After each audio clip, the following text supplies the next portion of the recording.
What's up, y'all? Welcome to the NBA Weekly Post Game. This is where we share our views on the latest trending topics within the NBA. My name is Sha. And I'm Evay, and we have a lot to talk about. All right, so let's get started. Okay, let's start right here. Who is your player of the week? My player of the week is from the lowly Houston Rockets. I'm sorry, they're last in the Western Conference, but my player is Kevin Porter Jr. He was fined $50,000 for violating NBA's health and safety protocols. He's 21 years old, doing what 21-year-olds do. But he came back and scored 50 points after being fined $50,000. Y'all talk about resilience. His bounce back game is strong. My player of the week is Kevin Porter Jr. Okay, that's fair. That's fair. Mine will be from the Nuggets organization, and that is Michael Porter Jr. Yeah, okay. Michael Porter Jr. has embraced the idea that he is the second option for their team right now since Jamal Murray is out and also Will Barton, when we're talking about the starting lineups. What is so great about Michael Porter Jr.'s acceptance of his new role is that he has received more, he's getting more touches, and he's actually making a difference. Now, he was already playing well, don't get me wrong. Yes, he was playing well, but he wasn't the second option. Considering how the Nuggets needed to adjust their roster to now be able to continue to maintain their playoff seeding between 1 and 6 in the Western Conference, Michael Porter Jr. has actually stepped up to the plate. Actually, he is a star in the making. He is in his second season, because his first season he was out with a back injury. So he's in his second season. He went from being off the bench to now starting. So his production, his work ethic, and his length allows him to really be a nice complement to the Joker, considering who they know, the people that are out on injury. So Michael Porter Jr., do your thing. He's my player of the week. He's definitely next up. I really like his game. And his size is unbelievable. At 6'10", he can do so much. That's great. Another thing I like about Michael Porter Jr. is that he is active on defense. Sometimes I just need for you to be active. Now, you may not be a defensive threat overall as a team, and I think the Nuggets do okay, but to be active, he gets back on D, right? He's going to try to contest shots. He will get in your face. So that makes it really fun to watch. And I think it's really what's needed when we're talking about a team that's lost some major players in their starting lineup, to then still have him to step it up to make sure that they maintain and go into the playoffs, pretty solid. So, yeah. Yeah, now, speaking of teams going in solid, the Phoenix Suns look great. Now, Chris Paul, 36 years old, doing what he does, leading the organization. Has he made his case for MVP this year? To be on the list? Sure. Why not? I think so. I think he has made a statement with moving to the Phoenix Suns, and I think it's enough to put him on the list for MVP. On the list. When we're talking about MVP discussions, you can bring his name up, absolutely. Should he win in the MVP award? No. No, I don't think he should win. Okay, so who's like on your list though? Who's your top three? It's just two: Embiid and Joker. Three, a third person. Well, I don't have a third person. Okay, but Chris Paul is somewhere maybe top 5. Could be potentially. Okay, you can add him to 3. For me, it doesn't matter. There's no way that he can win it, right? So can he be on the list? Yes. Should he get recognized for being on the list? Absolutely. Has he done a great job at leading the Phoenix Suns to, not right now as we speak, the number 1 seed in the Western Conference Finals? Western Conference? Yes. Yes. Oh man, should he win it? No, he's not going to win it. It's Joker hands down for me. At first, I was a little wobbly. I said, maybe Embiid, but no, it's Joker. It 100% is Joker. Really? Why you say no to Embiid? Embiid, well, I have to consider all the games that he missed. And then Joker is just playing. First of all, now he's the first option for real. There's so much pressure on him now, and he has not missed a game. He's been very consistent. You got to go with him. Embiid at least has Tobias, he has Seth, he has Ben. Embiid is the first option, but he missed so much time, and Joker didn't. So to me, that's his saving grace for Joker. I think one of the things about the Joker that's probably going to be the hang up is their positioning in the playoffs. The 76ers can potentially be number one as the season ends. So that may give him an advantage to win MVP. But I agree with you. I believe it should be the Joker because the Joker has been the most consistent because he has not missed any games. But if someone had an argument on why Joker will not get the MVP award, it may be because of the seeding of the Nuggets. That's too bad. Because he's definitely the most valuable on that team and in the Western Conference. He is so Embiid, you think Embiid is not the most valuable on the Sixers? He is the most valuable, but he's not the most valuable in the Eastern Conference. If you consider overall, I don't know that they break it up like that, but I do in my mind.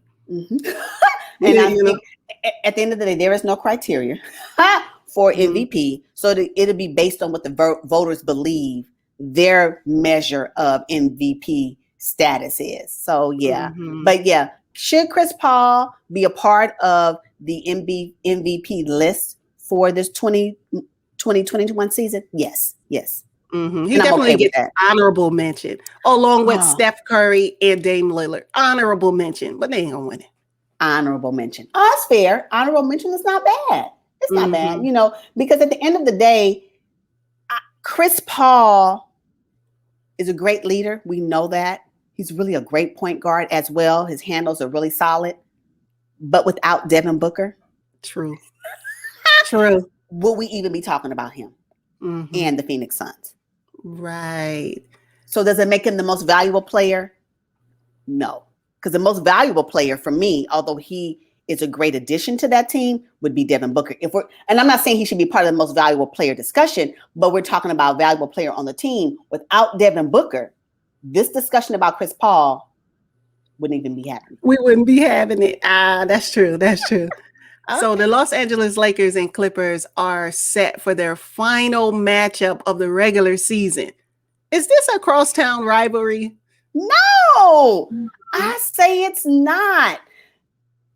Lakers and Clippers have always had this dynamic.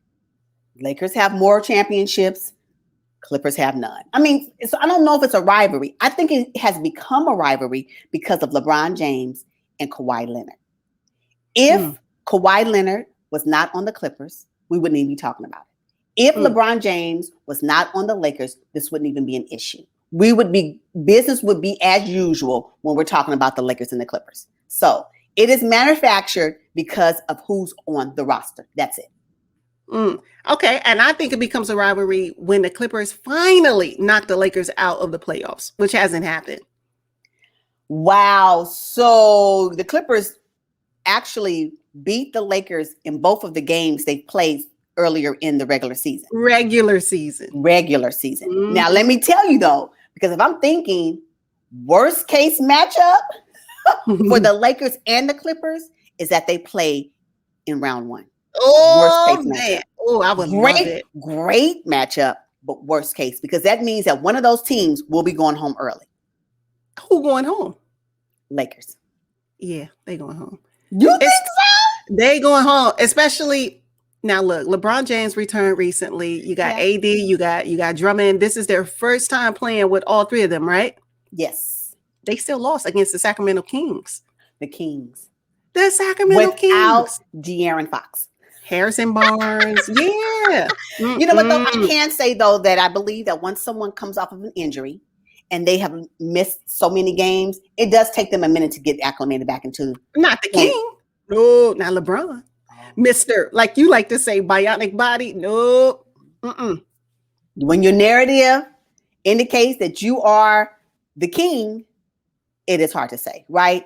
But really, in reality, everybody needs a minute or two. I only say that it can be the Clippers, but I don't believe that if the Clippers were to lose this final matchup against the Lakers, should be the telling story on how they would play them in a 7-game series. I don't think it is. The narrative may shift to say that if once the Clippers lose, oh my God, the Lakers are going to sweep them. I don't believe that. Likewise, if the Lakers lose, it's not going to be a direct reflection on what will be in a 7-game series when we're talking about a potential Lakers and Clippers matchup. For me, this game is ancillary.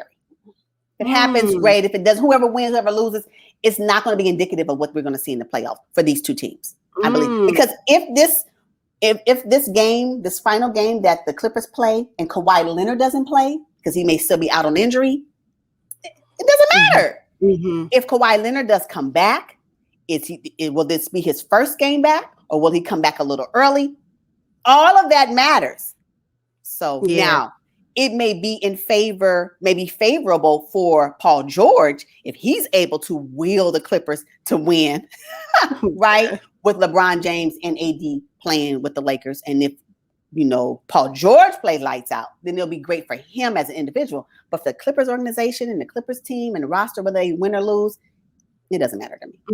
I think it gives the Clippers a boost of confidence going into, a potential matchup with the Los Angeles Lakers. But again, it's regular season. It don't mean much, It doesn't mean much, and it will not change the standing. Mm-hmm. It could potentially change the standing depending on how they performed in the previous games before this one. I just think that the Clippers and the Lakers are probably looking at who they have to play and where they want to end up in the seeding. Because I don't believe either one of them want to play each other in round one. No, they don't. So if one team has to take the loss, just because they don't want that to be the matchup, I think they'll take the loss. Now, you actually had the Los Angeles Lakers slipping down into the play-in tournament, which I thought was like crazy off the wall, but I kind of see it now. Ooh. I do. I see Lakers slipping down to maybe 7 or 8. I said 7. I still hold firm to that. We're talking about maybe 7, 8 games, 6, 7 games remaining once as the season ends. Can you imagine the Lakers in a play-in tournament? Defending champs. Oh my gosh, the narrative. No, the narrative would be sugar-coated. It would be in favor of LeBron James and his injury. It would be like nothing. It's nothing. No, don't even worry about it. Oh my gosh, we'll see. I'm telling you, I cannot wait for them. For us to find out who's going to be playing who, where everybody will land. I cannot wait. I'm ready for the season to be over, to be honest, because I want to know what the final standing will be, who's going to be solid in the play-in tournament, and who's going to be solid 1 through 6. I want to know that, right now. I want to know it today. It's coming. Oh my God. Okay, so the Philadelphia 76ers made news recently because now they're interested in doing a sign and trade for Kyle Lowry. We were surprised that Kyle Lowry actually stayed in Toronto at the midseason trade deadline. What do you think about Lowry to the Sixers? I'm okay with it. I think Kyle Lowry's time is up in Toronto. He's been there for 9 seasons. And any trade that takes place, he's going to be okay with. It won't be like, you trade me, I'm surprised. That's not going to happen. No, he's going to know, and he may have requested it. Think about it. Even if he gets traded, the sign and trade is what they're talking about. If he does happen to go to Philadelphia, this is his hometown. He's getting ready to retire. I'm okay. He's 35 years old, been in the league for 15 years. I mean, it's nothing. It's nothing. And I think it's going to be on his terms. So I'm okay with it. What concerns me, though, is if he moves to the Sixers, if this happens, who are the Sixers giving up? Is Seth Curry disposable? Yes. For Kyle Lowry? Wait. Doc's son-in-law? Yes. Doc, he plays that favoritism thing. If not Seth Curry, Danny Green might as well pack up his house now. Oh, Danny. He's gone. Yeah. He's gone. But Toronto's going to want something else. They may want Matisse. They're going to want something of that nature. They may want, what is his name? Shake Milton. Yes. Yeah, they're gonna want that. They're not gonna.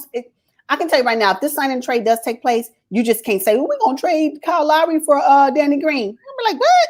You may get that out of here. You gonna give us Ben Simmons?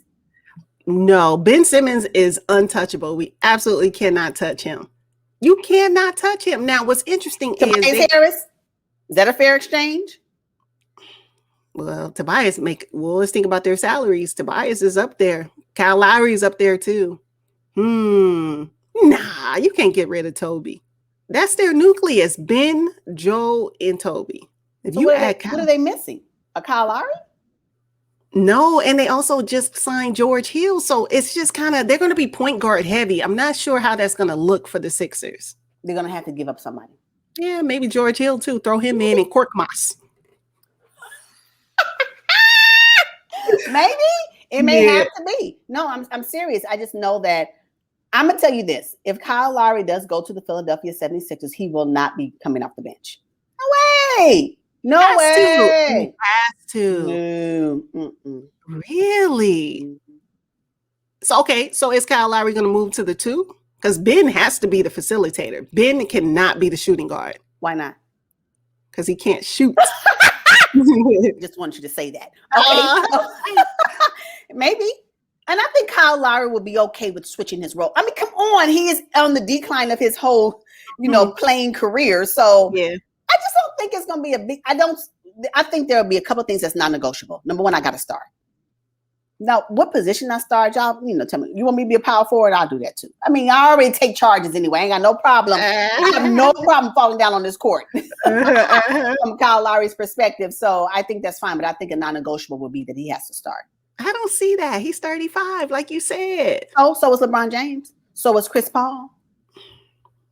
Okay. Okay. And Kyle Lowry is your guy, don't you?